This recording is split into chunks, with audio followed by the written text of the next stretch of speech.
welcome everyone from wherever you are in the world. Good morning, good afternoon, good evening. And appreciate everyone jumping in to help us unpack some of the data from our latest research.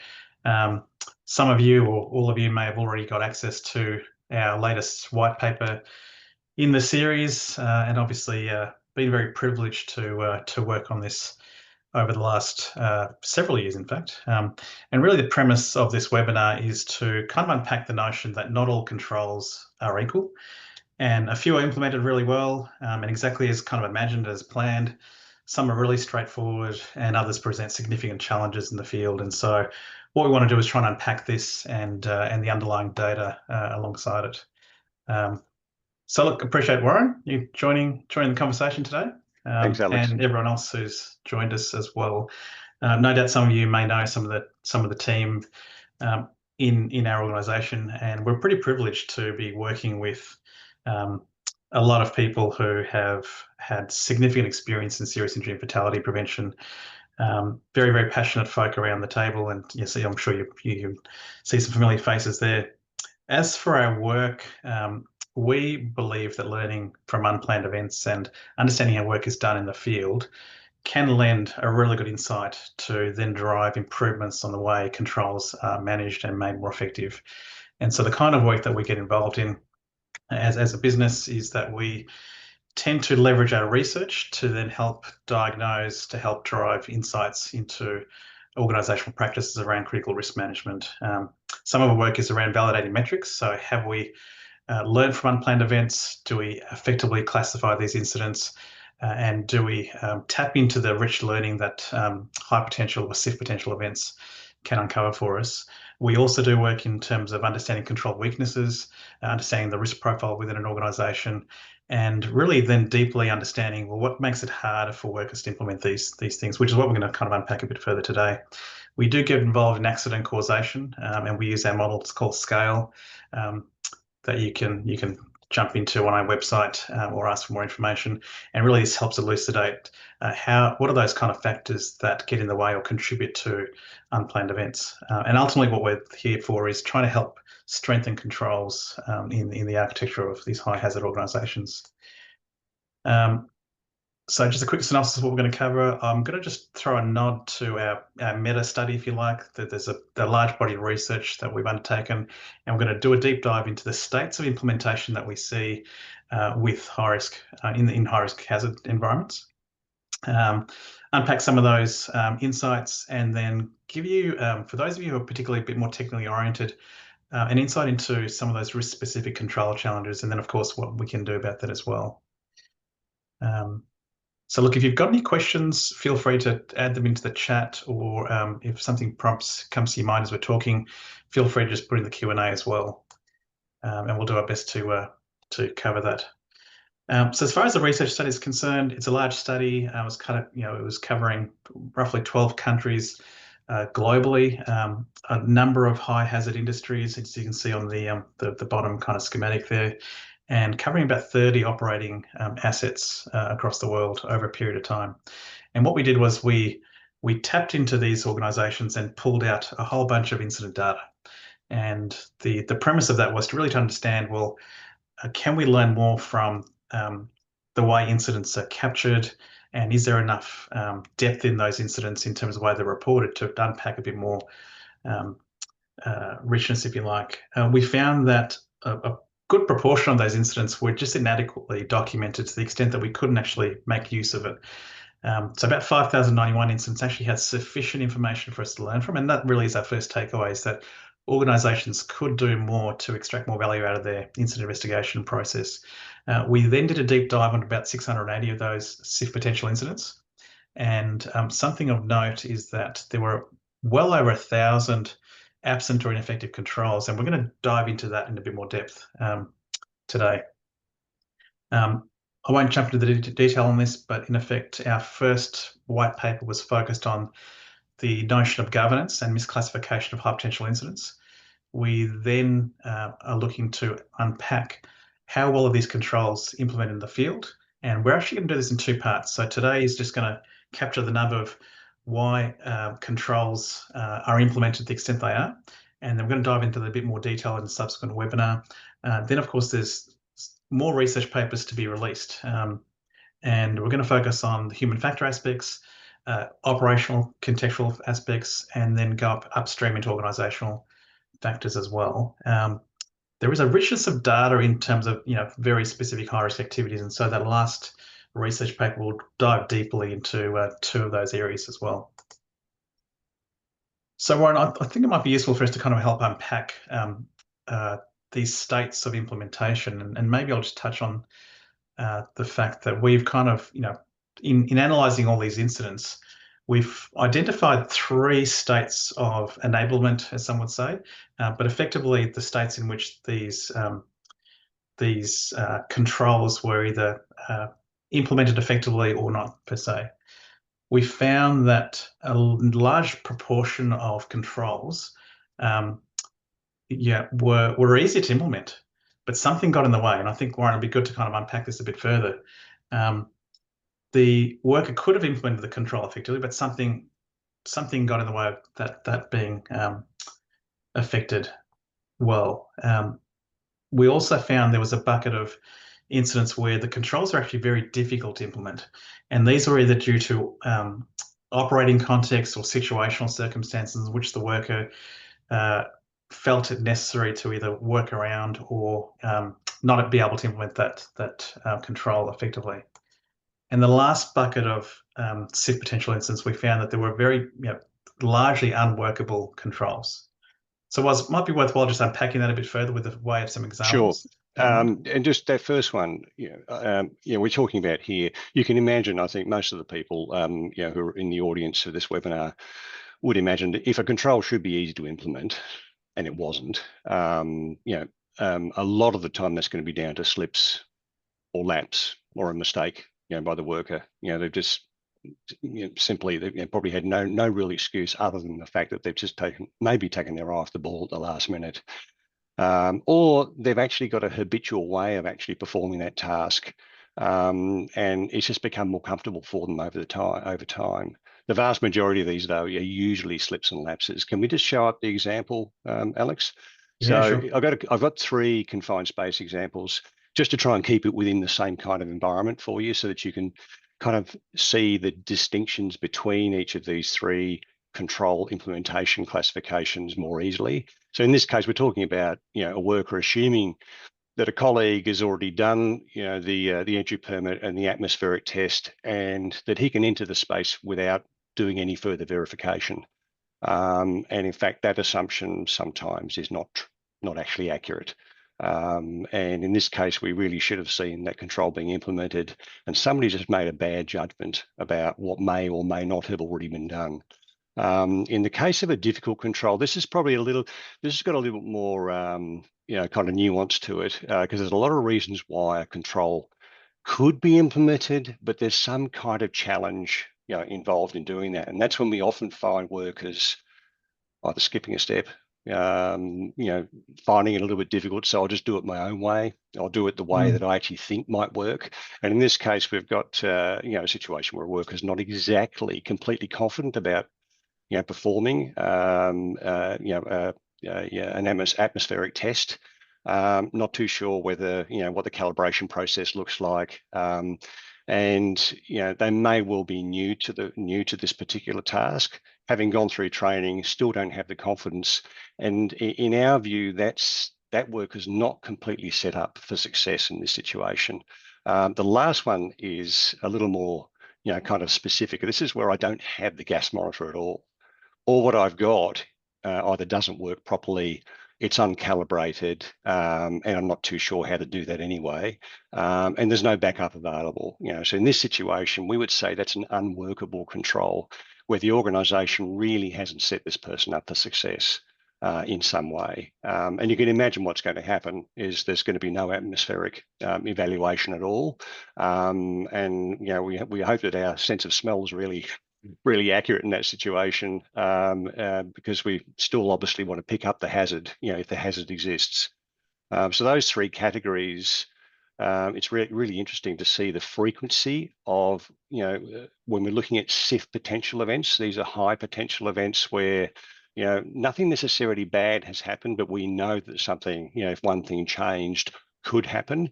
And in these situations, there's a variation in terms of the frequency of easy, difficult, and unworkable. Mm. So maybe the next slide will help to clarify that, Alex. I was just about to say, Warren, that Mm. I mean, fundamentally, people, workers want to get the job done, safely and efficiently, and the organisation goes to a large extent to try and undertake risk assessments and write extensive procedures and has expectations on how controls are implemented. I think what you've elucidated through this lens is that people aren't always set up for success, are they? They're, the way we work, we imagine work is to be done, and the controls that we imagine need to be implemented. Quite often, I think looking through this lens is almost trying to get a sense of, well, of those incidents that occurred, and if not for luck, a few things changed, then something more sinister could have happened. But of course, we're now trying to do is understand, not necessarily trying to understand what is it about the worker that caused the incident to occur or the control not to be implemented, but it's trying to get a sense of, well, how do we design systems to be more resilient, Yeah. to accommodate the human variability, right? Yeah, human error is going to happen one way or the other, and I don't think that's a particularly arguable proposition. We all know that human error is alive and kicking in all of us.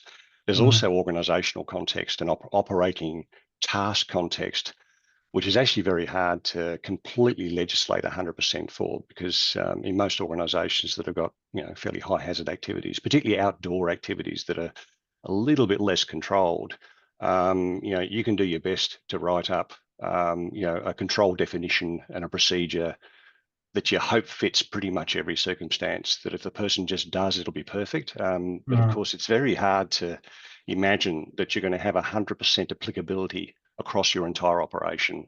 And that's where we find issues as well. Right. So let's just unpack that data a bit more, Warren. So this is effectively the 680 SIF potential incidents. And what we've done is have a look at how controls were either implemented or not, absent or ineffective, and really trying to get a better sense of what got in the way of those controls being implemented, right? Yeah, yeah. So we're asking the question here.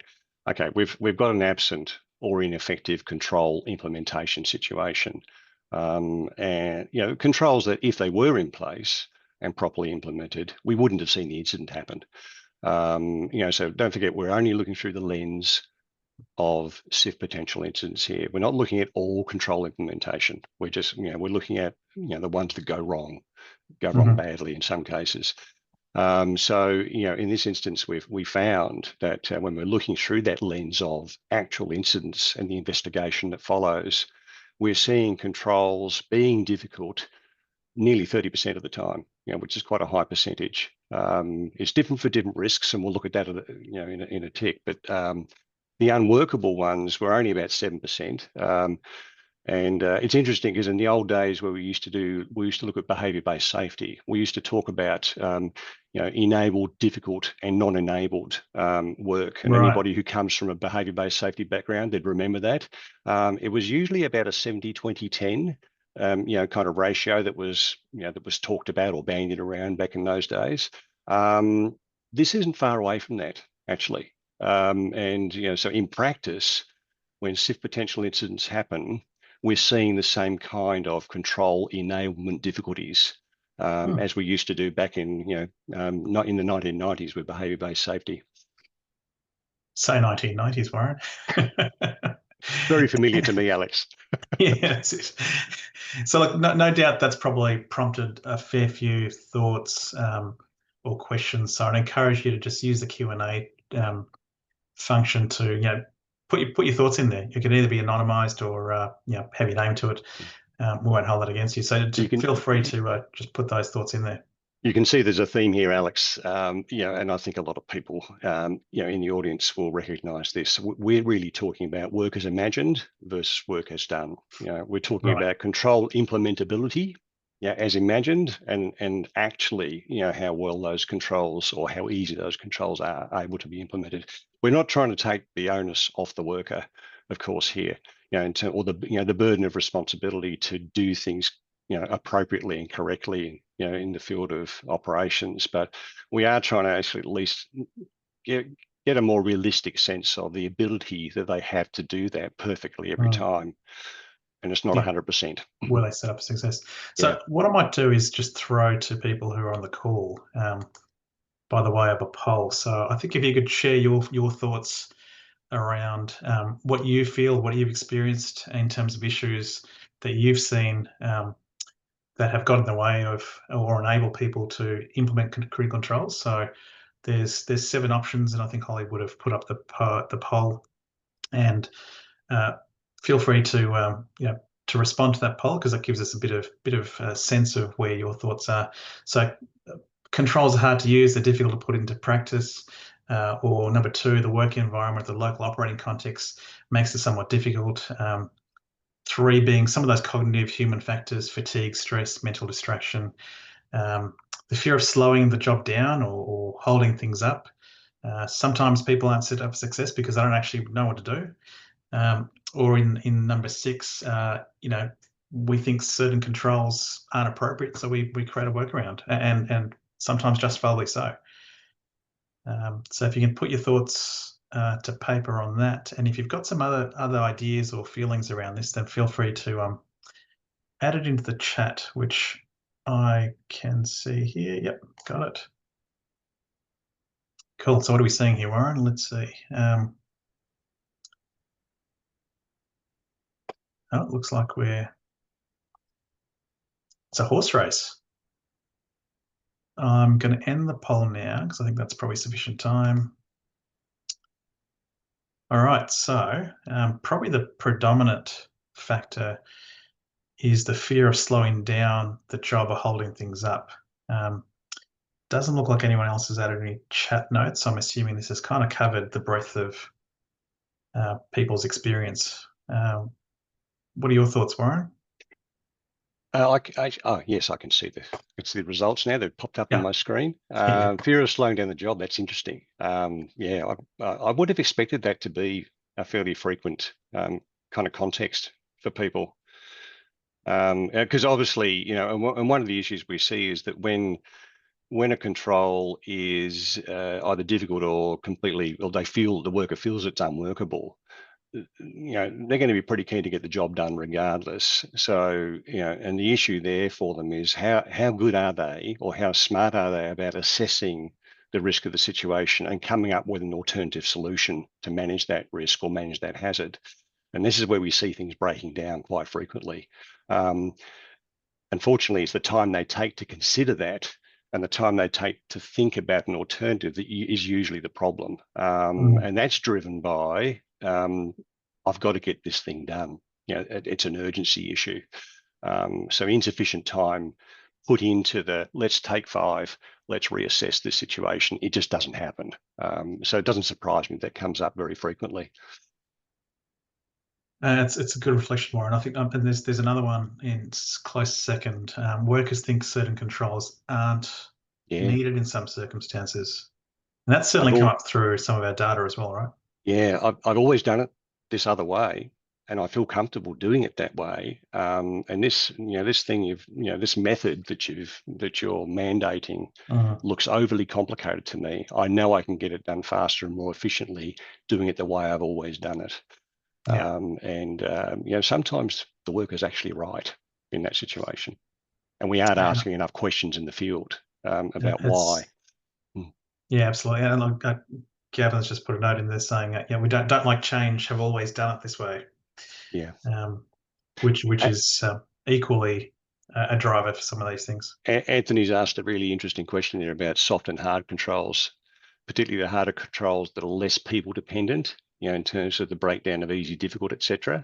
Yeah, that's a fascinating question. We find that the hard controls, particularly those ones that are more permanent and physical controls, where you don't have worker really being too involved in that, apart from doing the odd bit of maintenance, they're far more reliable. We'll talk more about that in the next webinar, because the design of controls, is definitely a significant feature. But great question, Anthony, and I'll probably expand a lot more on that in the next webinar in August. Excellent. Well, let's build on and unpack it a bit more because I think it'd be good to just unpack Mm, what the research that we've generated says about how workers get into these implementation difficulties, Warren. sure. And as I alluded to before, look, when a control that doesn't get implemented properly or at all should have been easy to do so, we tend to see the vast majority of them being driven by a slip, lapse, or a mistake. In fact, far more slips or lapses than mistakes, because a mistake implies that I'm actually I'm doing it the wrong way, with some intent. I've just chosen the wrong way to perform that task. Whereas a slip or lapse is often more about forgetting something, or not seeing a particular aspect of the hazard and therefore not addressing it appropriately. So this stuff's usually unintended error, mostly. There's still a little bit of kind of workaround, kind of Mm, context, but it's mostly unintended error. When it comes to difficult, it's far more, I've chosen to do this task in a particular way that's not actually, by the book, and partly because I don't feel like I'm not really set up to do it that way, and I've got to come up with another way, to address this situation. And we see these probably more resulting from what we call, what's the word? It's routine workarounds right. where they come from work practices that have been kind of embedded over time that don't actually match necessarily the procedure as it's defined. And the last one, Mm, of course, you'd expect that to be, requiring, very much an intentional workaround. In this case, it's far more about exceptional or situational circumstances, and less about, something that I've always done this way. And unfortunately, it's usually the decision-making process that goes astray in that situation that causes the incident to happen. Where I've kind of misjudged how I should mm, perform it, and compensate for the fact that the environment's a bit odd and a bit special. yeah, right. Mm. And so, I mean, probably the question that comes to my mind is, like, so what? Like, why is it interesting to even unpack this or understand it? Either from an incident perspective, or even from a control verification perspective. And it seems to me that we're just trying to understand, almost take a curiosity-led approach to understanding why controls are difficult to implement to start with, rather than it being a punitive, it's non-conforming control, hasn't been implemented, let's blame the worker, right? Yeah, it's really important particularly when leaders go out in the field and do their safety walks. They're having conversation with workers. Often they're picking up these variations as they get out and about. Mm, For the less sophisticated leader, for instance, who's performing that task, they're not seeing it as an information gathering process. They're seeing it as an opportunity to kind of, you know, um, stamp their feet up and down sometimes about something that's not actually conforming with the requirement. And really generally it turns into a fault finding, kind of exercise. And mm, we know that doesn't, it's not a useful approach by leaders, but when they know this information, it kind of forces them to be a bit more curious. Because if yeah, I've got nearly 40%, of situations that are likely to be non-conforming, like that, and often for very good reason, I really should be trying to find out those reasons yeah, before I sure. start looking to blame. So really, what we've done is we've unpacked the data, got deeper into the controls in terms of enablement or how people have implemented those controls or not, as the case may be. It'll be interesting to now overlay this on the risk categories that we've identified in our analysis.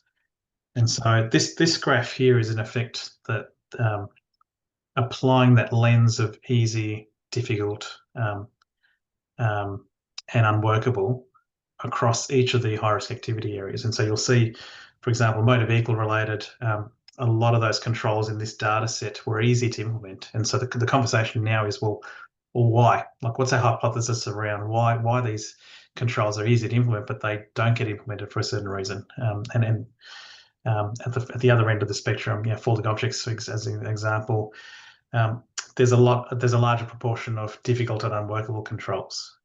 Any thoughts that you've got on this, or any comments on this one, Was?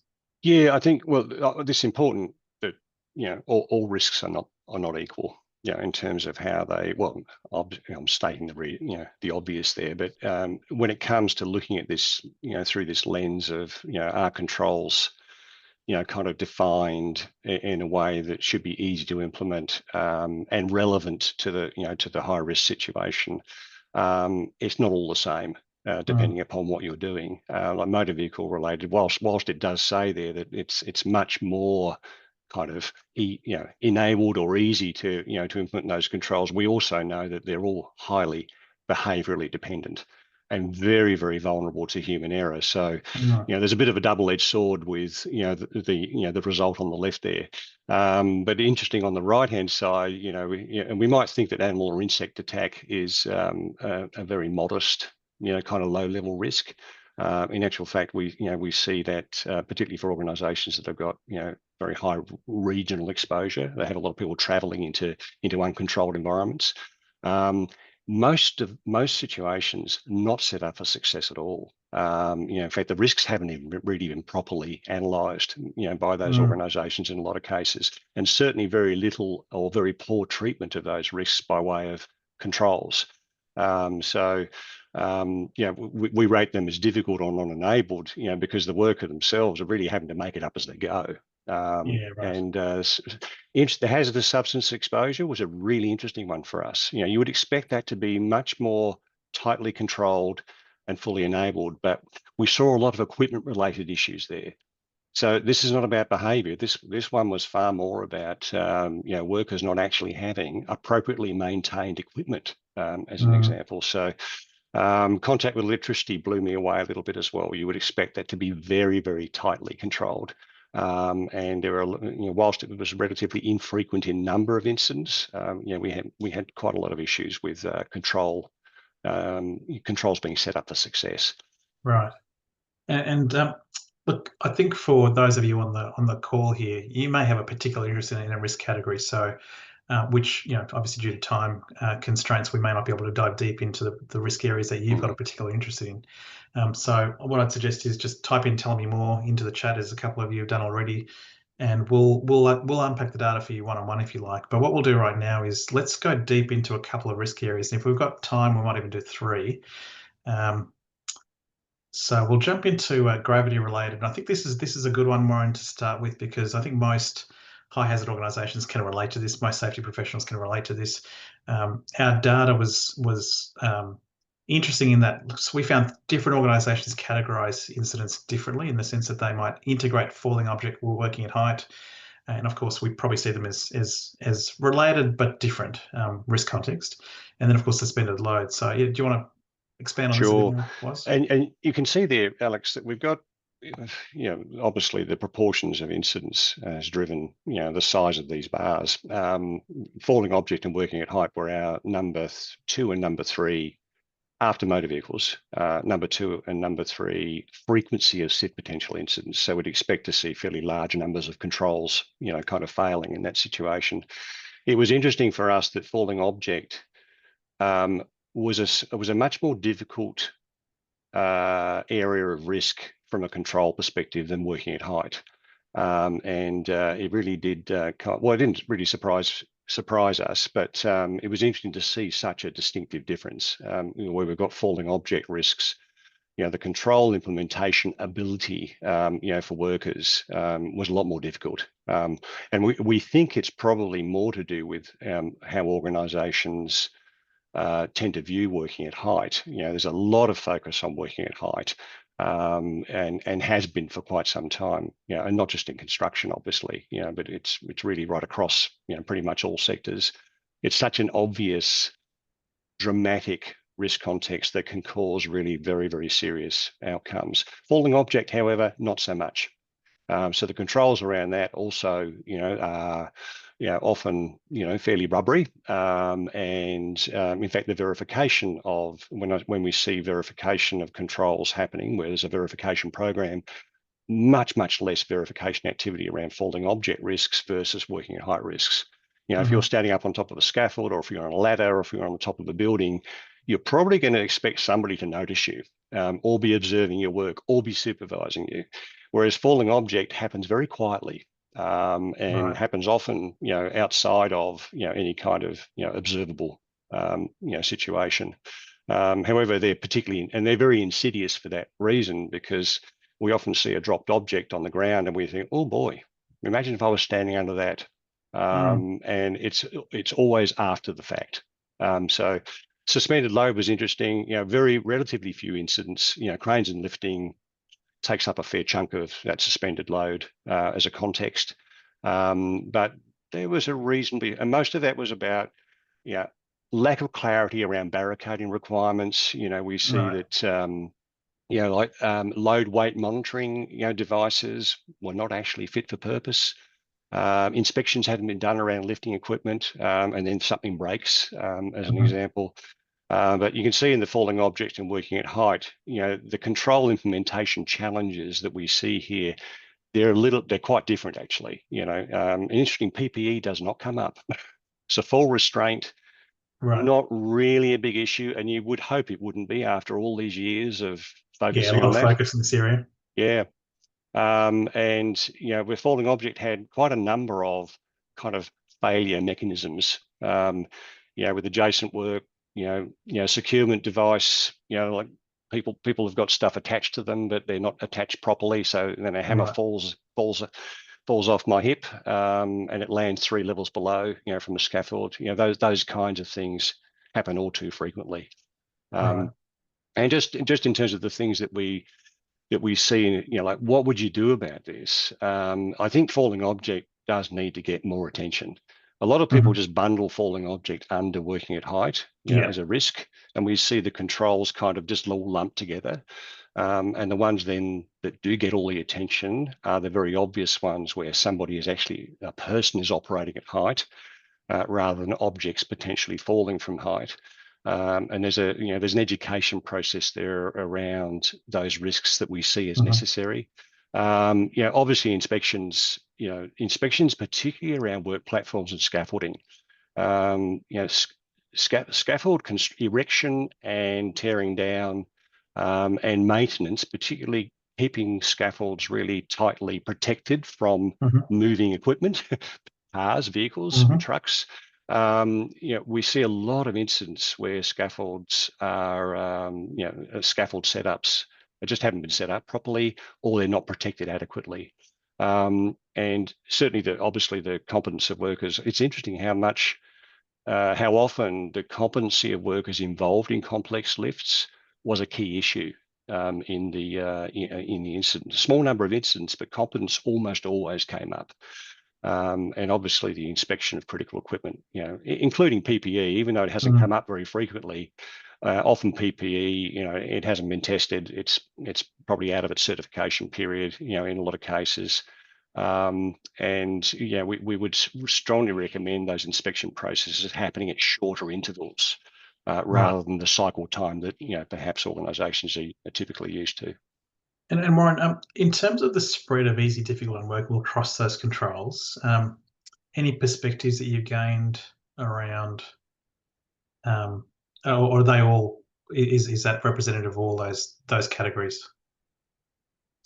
I think no, that list there of control implementation challenges and the 4 recommendations would probably apply equally, to those 3 areas. I mean, I have made a special sort of focus about falling objects, because it's almost incredible how many falling object incidents happen that don't actually hit the radar as a serious potential event. And I think that's part of the problem, is that most organisations underplay the frequency of that event actually even happening in the first place.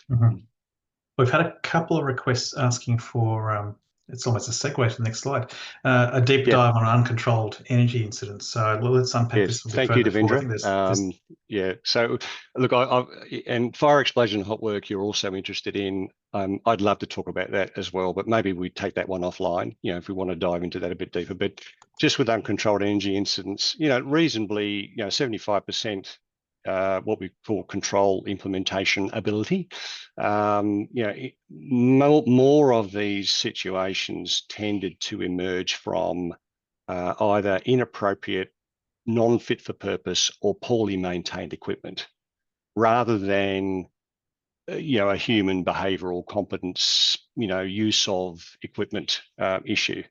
I mean, there's a couple there. Obviously, Mm. equipment usage did come up, where somebody's using a method they really probably shouldn't use. But and often it was a training issue involved, or a knowledge, or I've just been doing it this way for a long time, and you know what, Yeah. I feel comfortable. Not exactly the best way to do it, but you can see here mechanical integrity around equipment, the suitability of PPE provided by the organisation, Hmm. equipment fastening issues, pressure monitoring componentry just not actually working or not calibrated appropriately. And then with isolations, interesting, because the use of the correct matrix, sometimes an isolation matrix is really complicated, particularly depending upon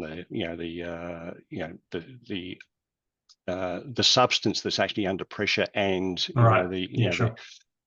what it's got to travel through. And we often saw missteps or incorrect steps in the implementation of those isolations, in a way that I probably think myself, I actually find it hard to remember all 14 steps of that as well, and would have Mm. had difficulty. So sometimes we actually we're overstressing a human's ability to be able to remember things perfectly. Right. Performance of step tests was another issue. That's more a slip, lapse, mistake issue. We don't see intentional workarounds there.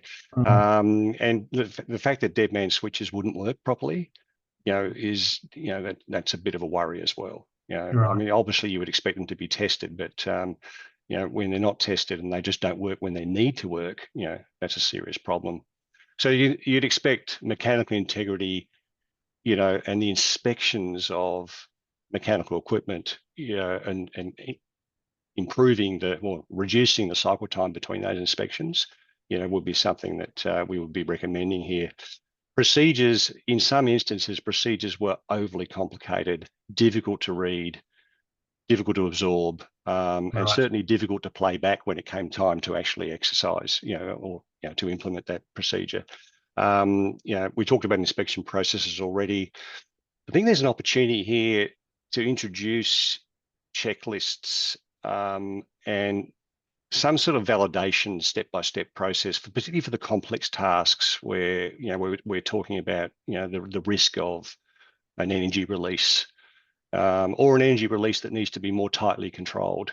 Hmm. And I know it's we're in the 2025 now, and we're thinking, are we still talking about checklists? But checklists actually work, Mm. particularly for frontline workers that are really probably not as closely supervised in this day and age as they might have been 25 years ago.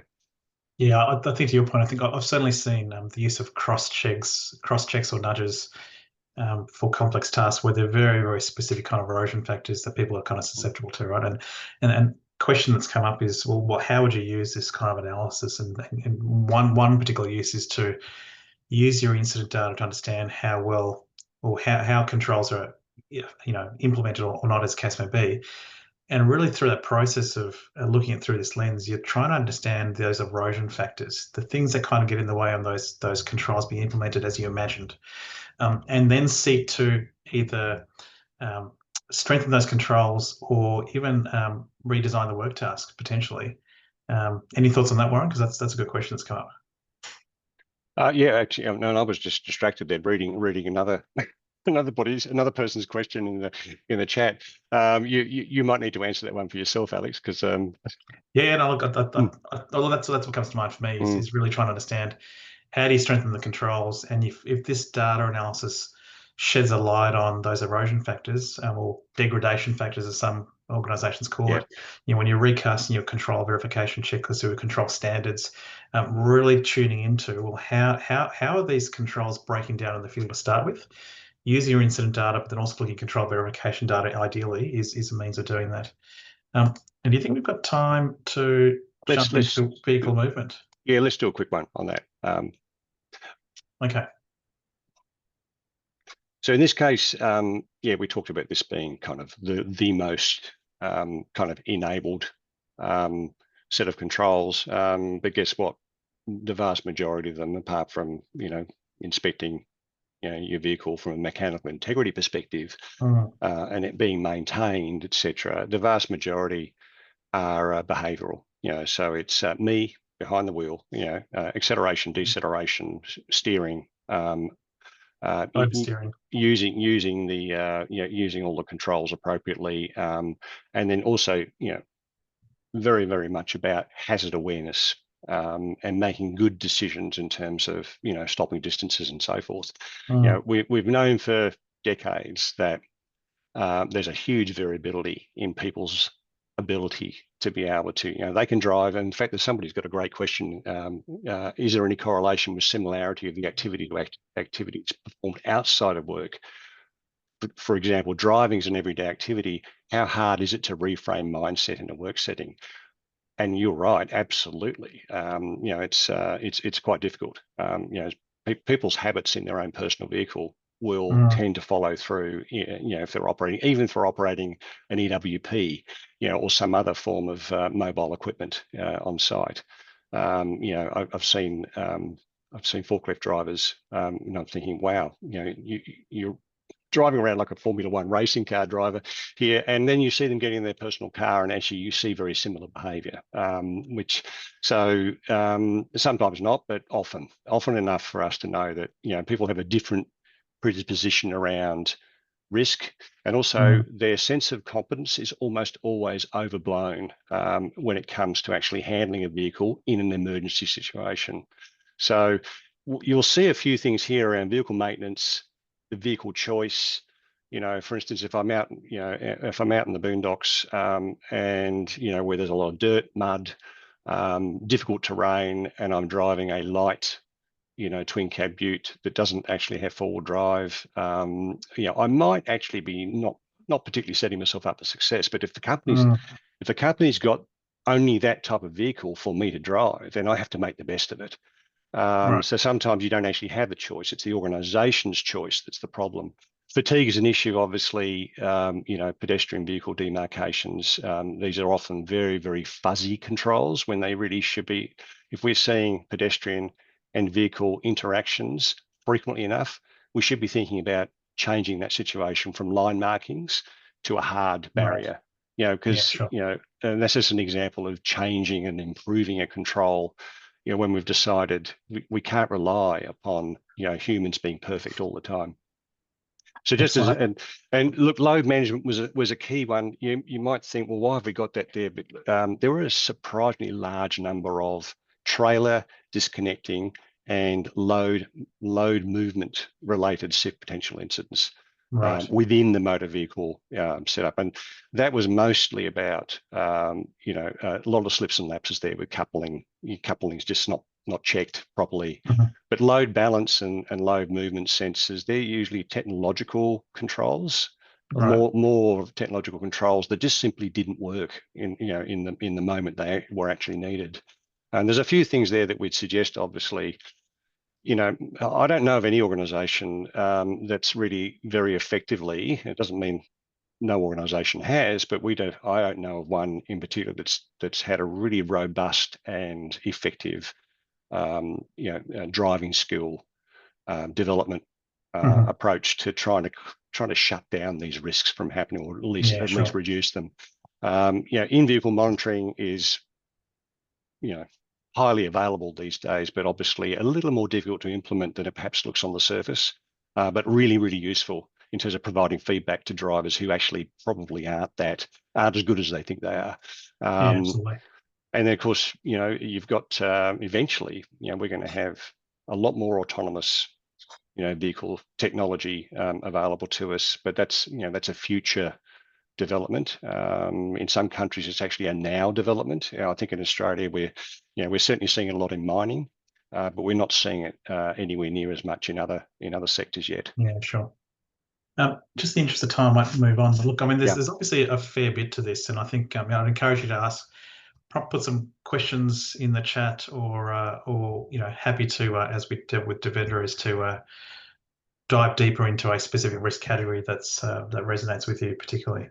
Um, Earlier on, I nodded to the fact that it's really important to look at both your learning from unplanned events, so incidents, injuries, high potential events, or SIP potential events as we call it, but then also looking at in terms of trying to understand how work is done in the field, which is effectively what we're trying to do here. And I think if you can triangulate both sets of data, you're really going to get a much more comprehensive view of your risk. And so that's not always possible with our research partners. Sometimes they've got different levels of maturity where the control verification regime hasn't really got legs, or it's not at a maturity level where you can actually leverage insights. But there's been a lot of studies around this around the world, and I thought this was pretty interesting that you pull this together, Warren. Do you want to unpack this a bit further? Yeah, we looked at, and so this is we've got no incident happening here. This is the proactive control verification. People going out in the field and actually just seeing how is work being actually performed. What kind of alignment do we have with what we expect to see from a control implementation perspective? And this data has come from a number of sources, and it did surprise me a little bit that some sectors have got very, very high, relatively high non-conforming control implementation in the field. When you look at the mature safety culture numbers, 20% in construction, all the way down to practically nothing in a high reliability organisation, where people like they're operating perhaps with like a nuclear related organization or NASA, or where they've moved through to a high reliability context. We're seeing that as a of course that's the light on the hill for most of us.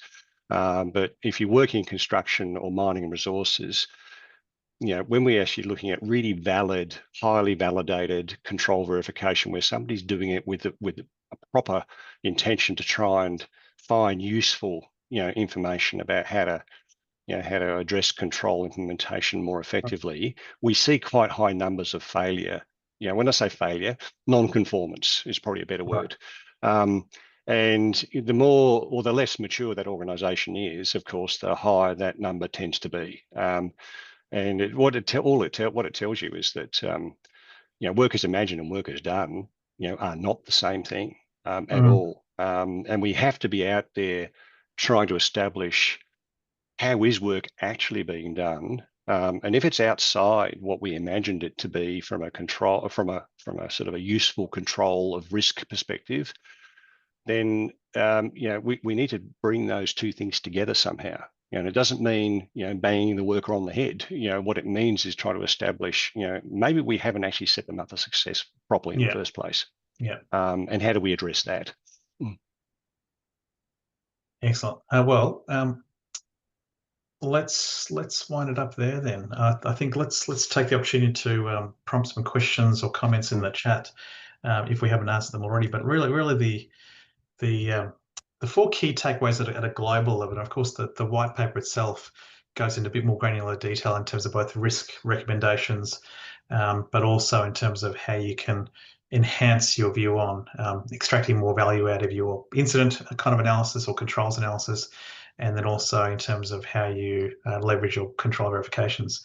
So really what we're trying to do is advocate for try to better understand how effective your controls are, and not just whether they're compliant or they're in place, but try to understand why. Like why, despite a control being available, people equipped and set up for success, it didn't get implemented.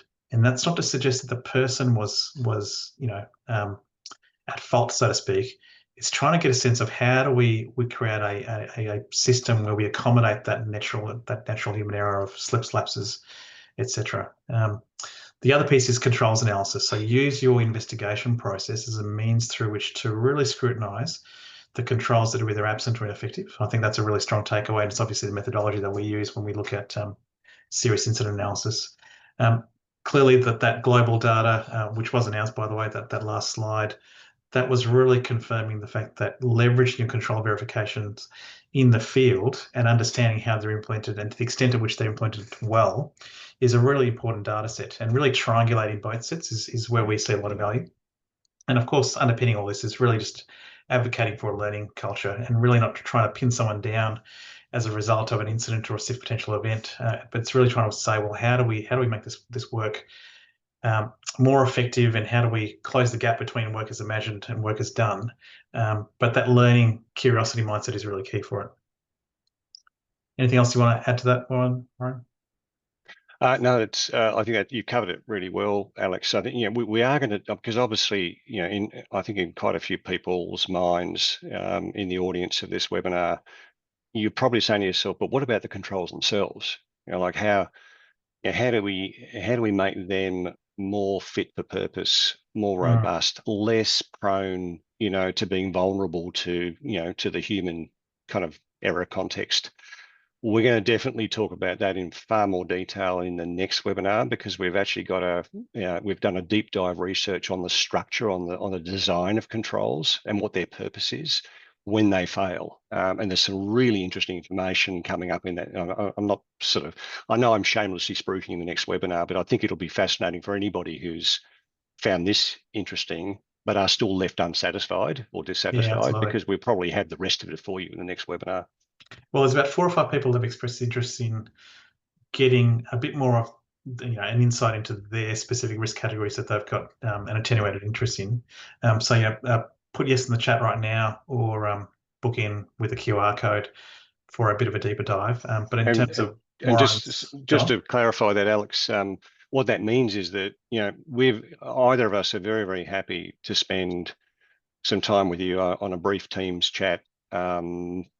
Just to work through the particular areas of interest that you've got, because as you can imagine, we have a lot more data that we Mm, and insights into that data that could be interesting to you that we haven't been able to share today. absolutely. And so the questions come up, will the slides be available? Absolutely. So you'll have you'll actually, one better, you'll have the recording. And should you want a deeper dive in the risk areas of your interest, we're happy to spend one-on-one with you on that and give you the data as well. Um, in terms of the next webinar that Warren nodded to, this is effectively just extending it a bit further to unpack those human error kind of factors, if you like. And again, so that's called the anatomy of failure, how control design dictates serious incident potential. That webinar has been scheduled, and so yeah, register for that one and also get access to the paper as well alongside it. So with that being said, let's see if there's any other questions that are left unanswered in people's minds. We'll come back to 3 or 4 of you with a bit more depth in some other risk categories that we didn't cover today. We will provide the slides. Holly's just put a note in there about feedback about the webinar itself, and even if you've got some comments on the white paper as well, that'd be fantastic. Question we've got: have you seen examples of overlay with a fair and just model for investigations? Good question, Warren.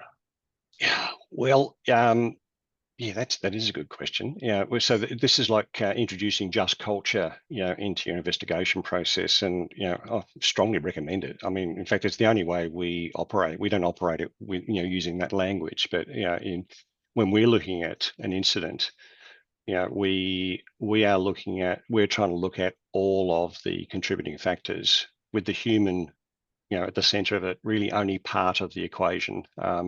And we're also looking very, very strongly and deeply at the cultural influences that may have set that situation up in the first place, which are often organizational, operational. They're beyond the control of the worker, in those instances. But just culture, and all of the theories behind just culture, they're very, very useful and applicable, to an investigation.